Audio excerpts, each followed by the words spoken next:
शिष्य, त्याचप्रमाणे हातणकरवाडी तरुण उत्कर्ष मंडळ मुंबई आणि सर्व पदाधिकारी या ठिकाणी जो आज गणेशचा होता तो दुपारपासून संध्याकाळच्या सकाळपर्यंत किंवा वर्षभरामध्ये या गणपतीच्या माध्यमातून जे जे काय कार्यक्रम करायचे असतात, मग त्याच्यामध्ये आरती असेल, नियमित या मंदिराला 25 वर्ष या ठिकाणी मोठ्या उत्साहाने आनंदानं या ठिकाणी साजरे करतात.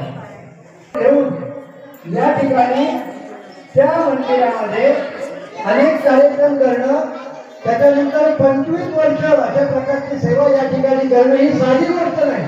आणि म्हणून या मंडळाला, इथल्या ग्रामस्थांना, स्थानिक असतील, मुंबईच्या मंडळी असतील, त्या सर्वांनी प्रथम या ठिकाणी धन्यवाद देतो. आता आपल्याला माहिती आहे की एखाद्या कुटुंबामध्ये 4 माणसं एकत्र आली की काही गोष्टीवरनं त्याच्यामध्ये मागे पुढे होतं. पण या मंडळींच्या या सगळ्या प्रवासामध्ये काही क्षण असे आले असतील, परंतु या पाहिजे, त्यांना धन्यवाद द्यायला पाहिजे. अशा पद्धतीनं यापुढे सुद्धा या मंडळींनी, आज सुद्धा रात्री कार्यक्रम आहे, उद्या आहे, महाराज या ठिकाणी आलेले, त्यांच्याकडनं सुद्धा बरंच काही आपल्याला धार्मिक ऐकायला मिळणार. अतिशय चांगल्या भावनेनं या ठिकाणी या गणपतीची